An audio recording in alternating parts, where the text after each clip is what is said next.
देखिए, अगर आप स्टॉक मार्केट या फिर म्यूचुअल फंड के अंदर निवेश करते हैं तो आपके लिए ये वीडियो तो 100% ज़रूरी है ही। लेकिन अगर आप इन जगहों पे निवेश न भी करते हैं फिर भी आपके लिए ये वीडियो बहुत ही ज़रूरी है, क्योंकि आप एक इंडियन नागरिक है और इंडियन नागरिक होने की वजह से ये वीडियो आपके लिए 100% ज़रूरी हो जाती है। क्योंकि यहाँ पर मुद्दा आता है इंडिया के एक बहुत बड़े बैंक की, उसके बारे में हम डिटेल से बात करेंगे। उसके बाद म्यूचुअल फंड इन्वेस्टर और स्टॉक इन्वेस्टर्स को उससे क्या सीख मिलती है और क्या मैंने इससे पहले बता कर रखा हुआ है और क्या लोग मिस्टेक करते हैं, इन तमाम तर मुद्दों के ऊपर हम डिटेल से बात करेंगे। साथ ही साथ अमित अग्रवाल जी का एक सवाल है जिसको भी हम कवर करेंगे। उसके बाद अशोक जी का एक सवाल है, उनके भी सवाल को हम कवर करेंगे ज़रूर इस वीडियो में।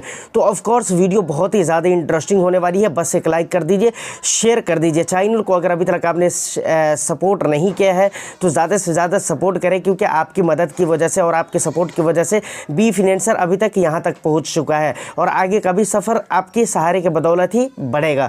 चलिए हम शुरू करते हैं। सबसे पहले हम बात करें इंडिया के जिस बड़े बैंक के बारे में हम बात करने वाले हैं, उस बैंक का नाम है इंडसइंड बैंक। समझ रहे हैं ना। देखिए, आम आदमी हो या वीआईपी हो या डीआईपी हो या कोई भी आईपी हो, समझ रहे हैं ना, जब वो काम कर रहा है अपनी ज़िंदगी में और ज़िंदगी जी रहा है तो यकीनन उसकी ज़िंदगी में कहीं ना कहीं बैंक की ज़रूरत ज़रूर पड़ जाती है। और आपके काम का लेवल चाहे जो भी हो, काम ऐसे छोटा और बड़ा कोई भी नहीं होता, लेकिन ठीक है उसको एक लेवल के हिसाब से देखा जाता है। तो ठीक है, हम मानते हैं कि आपके काम का लेवल चाहे जो भी हो, उससे मतलब नहीं है, बैंक की ज़रूरत हमारी ज़िंदगी में पड़ता है। अब यहाँ पर सवाल आता है, इंडिया के एक बहुत बड़े बैंक जिसे हम इंडसइंड बैंक कहते हैं, बहुत ही भरोसेमंद और ट्रस्टेड बैंक है इंडिया का, उसके शेयर में बहुत भारी लेवल की गिरावट आई है। आप सोचिए कि एक दिन के अंदर वो उसके शेयर में लगभग 34 से 35% की गिरावट आ गई है एक दिन के अंदर अंदर। अब सोचिए कि क्या हालात है। ये 3-4 दिन में ये सारी चीज़ें कहानी होकर रह गई। अब सोच कर देखिए कि क्या हालात है और क्यों ऐसा हुआ है, उसके पीछे का रीज़न क्या है। देखिए, उसके पीछे का जो भी रीज़न है, लेकिन मेन मुद्दा हमारा यहाँ पर अब आता है कि भाई इंडसइंड के स्टॉक्स जो गिरने लगे हैं, तो अब यहाँ पर कुछ सवाल आते हैं। जैसे डिपॉजिटर के पैसे का क्या होगा, जो पैसे आपने डिपॉजिट करके रखे हैं इंडसइंड बैंक के अंदर, उन पैसों का क्या होगा। जिन्होंने लोग पैसे जमा करवाए या एफडी करवाया या सेविंग अकाउंट में रखा है, उनके पैसों का क्या होगा। और जिन लोगों ने स्टॉक्स खरीद कर रखे हैं उनके स्टॉक्स का क्या होगा और उन्हें इस टाइम पे क्या करना चाहिए। देखिए, सबसे पहली बात आप समझिए कि डिपॉजिटर के पैसे का कुछ नहीं होने वाला है। चाहे आप डिपॉजिट करवाए हो किसी भी मकसद से, चाहे आप सेविंग्स अकाउंट में अपने पैसे को रखा हो या फिर आप एफडी के रूप में आपने वहाँ पर डिपॉजिट करवाया हो या आरडी के रूप में डिपॉजिट करवाया हो, वो पैसे आपके जैसे हैं वैसे रहेंगे। समझ रहे हैं। वहीं पर अगर बात की जाए स्टॉक मार्केट की, कि स्टॉक मार्केट के अंदर जो शेयर खरीद कर रखे जिन लोगों ने, तो यकीनन उनको नुकसान हुआ है। लेकिन पूरी तरह से आरबीआई ने इस बात को श्योर कर दिया है कि भाई देखो, ऐसा है, डिपॉजिटर के पैसे को कुछ नहीं होगा। लेकिन एक बात याद रखिएगा, आरबीआई का काम ये है कि भाई वो बैंक के ऊपर जो ट्रस्ट है उसको बनाए रखना, बैंक के ऊपर जो भरोसा है लोगों का उसको बनाए रखना, क्योंकि बैंक के ऊपर भरोसे टूटने नहीं चाहिए। नहीं तो बड़े बड़े जो बैंक है उन मतलब लोग, फिर बैंक से ही भरोसा उड़ जाएगा तो लोगों का कारोबार कैसे चलेगा। आम आदमी अपने पैसे को कहाँ रखेगा या बड़े लोग अपने पैसे को कहाँ रख सकते हैं, या फिर कारोबार करने के लिए बैंक की जो बराबर ज़रूरत पड़ती है वो कैसे इंसान भरोसा करेगा और कैसे बैंक में अपने पैसे को रखेगा।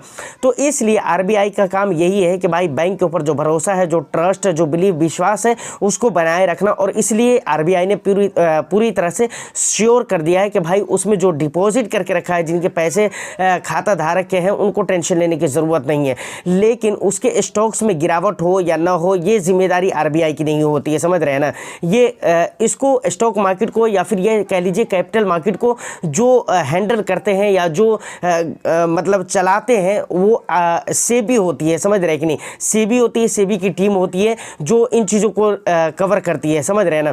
तो ये पूरी तरह से उनकी जिम्मेदारी, लेकिन उनकी जिम्मेदारी ये नहीं होती कि भाई वो किसी स्टॉक में गिरावट ना आए।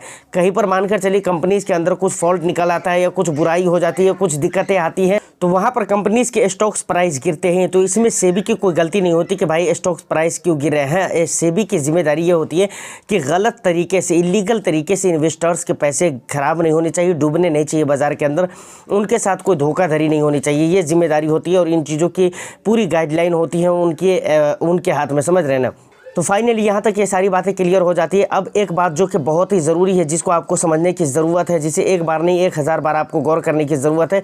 मैंने बराबर बता कर रखा हुआ है कि अगर स्टॉक के अंदर डायरेक्टली आप निवेश कर रहे हैं और स्टॉक पोर्टफोलियो अगर आप बना कर रखे हुए हैं, तो आपके मैक्सिमम पैसे किसी पर्टिकुलर एक स्टॉक्स के अंदर नहीं होने चाहिए, बहुत ज़्यादा पैसे नहीं होने चाहिए, या फिर जो भी आप निवेश कर रहे हैं वो किसी एक स्टॉक या फिर एक कंपनी के स्टॉक्स के अंदर आपके पैसे लगे हुए नहीं होने चाहिए। क्योंकि अगर एक जगह आपके पैसे लगे हुए हैं तो सोचिए बुराई यही होती है जो हाल फिलहाल में इंडसइंड बैंक के साथ हो रहा है, समझ रहे कि नहीं। सोचिए जिन्होंने बहुत सारा पैसा अपना सिर्फ एक इंडसइंड बैंक के अंदर लगा कर रखा हुआ है, आज उसके पोर्टफोलियो का क्या हाल होगा और उनके ऊपर क्या बीत रहा होगा, मैं इस बात को बहुत ही अच्छे से समझ रहा हूँ। तो ये चीज़ें सीख मिलती है। अच्छा, म्यूचुअल फंड इन्वेस्टर्स को क्या लगता है नुकसान नहीं हुआ है? 6 लाख करोड़ रुपये का नुकसान हुआ है या इससे प्लस का नुकसान हुआ है? जो कि म्यूचुअल फंड इन्वेस्टर्स हैं उनको इस बार इतने का नुकसान हुआ है। अब सोच लीजिए कितना बड़ा रकम है और ये नुकसान हो गया। तो इसीलिए बोला जाता है कि भाई डाइवर्सिफिकेशन, चाहे आप स्टॉक्स में हो चाहे आप म्यूचुअल फंड में हो।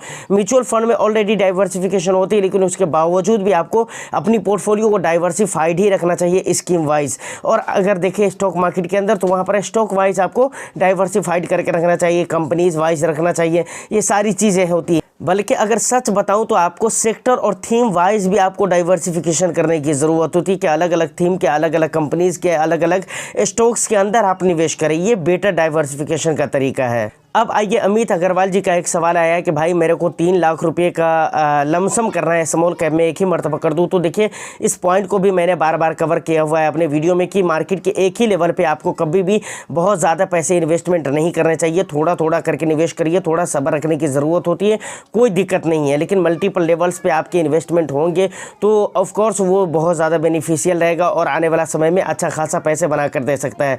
सोचिए मार्केट के इस लेवल पर, जहाँ पर भी अभी मार्केट का लेवल है और जो भी लेवल है मार्केट का, इस लेवल पे आप निवेश कर सकते हैं। और हो सकता है मार्केट यहाँ से भी 3% या 5% अगर गिर जाए तो फिर आपके पैसे तो और 3% या 5% कम हो जाएंगे ना। मतलब जितनी गिरावट होगी उस परसेंटेज के हिसाब से आपके पैसे तो और भी कम हो जाएंगे ना। तो इसीलिए मैं बोल रहा हूँ, हो सकता है कि आप इस लेवल पर निवेश करें, मार्केट का अभी जो भी लेवल है प्रेजेंट में उस लेवल पर आप लमसम कर दीजिए। हो सकता है 3% और गिर सकती है मार्केट, तो फिर वहाँ पर भी आपको एक तरह से मौका मिल जाएगा, तो वहाँ पर भी आप लमसम करिए। हो सकता है उसके बाद भी 1-8% गिरे, वहाँ पर भी आप लमसम करिए।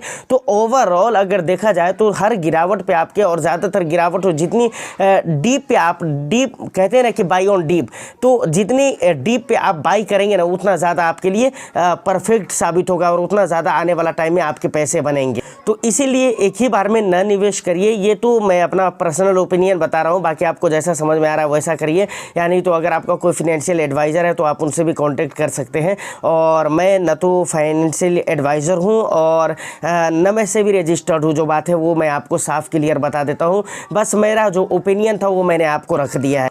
उसके बाद आखिरी एक सवाल आता है अशोक सर के तरफ से। इन्होंने कहा था कि भाई मुझे बेस्ट एडवांटेज फ़ंड बताइए। तो देखिए मैं यहाँ पर 2 फंड आपको बता सकता हूँ जो मुझे अच्छे लगते हैं, और बाकी कोई रिकमेंडेशन और सजेशन नहीं है। देख लीजिए, एक मरतबा डीप रिसर्च आपकी भी होनी चाहिए। एक आदित्य बिरला सन लाइफ का है बैलेंस एडवांटेज फ़ंड, और एक है HDFC का बैलेंस एडवांटेज फ़ंड। इन दोनों फंड में से आप कोई भी फंड ले लीजिए। बेहतर ये होगा कि भाई आप HDFC के साथ जाइए, क्योंकि आदित्य बिरला के ज़्यादातर फंड मुझे ऐसे भी अच्छे नहीं लगते, समझ रहे हैं ना। अगर आपको अच्छे लगते हैं तो ठीक है, लेकिन मुझे पर्सनली अपना ओपिनियन मैं आपको बता रहा हूँ कि मुझे तो भाई उतने अच्छे नहीं लगते हैं।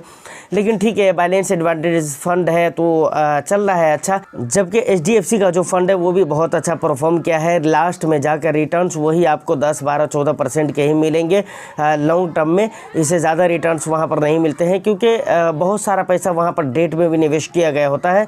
बैलेंस एडवांटेज के बहुत सारे पैसे डेट में भी गए हुए होते हैं, तो इसीलिए बहुत ज़्यादा आपको वहाँ पर रिटर्न्स नहीं मिलेंगे। लेकिन ठीक है, वहाँ पर सेफ्टी ज़्यादा रहती है और रिस्क कम रहते हैं। और दूसरे फंड के कंपैरिजन में अगर देखा जाए, large cap, mid cap, small cap के कंपैरिजन में देखा जाए तो रिस्क वहाँ पर कम होते हैं, क्योंकि डेट का पोर्शन बहुत ज़्यादा होता है वहाँ पर। इसलिए मैं आपको बोल रहा हूँ।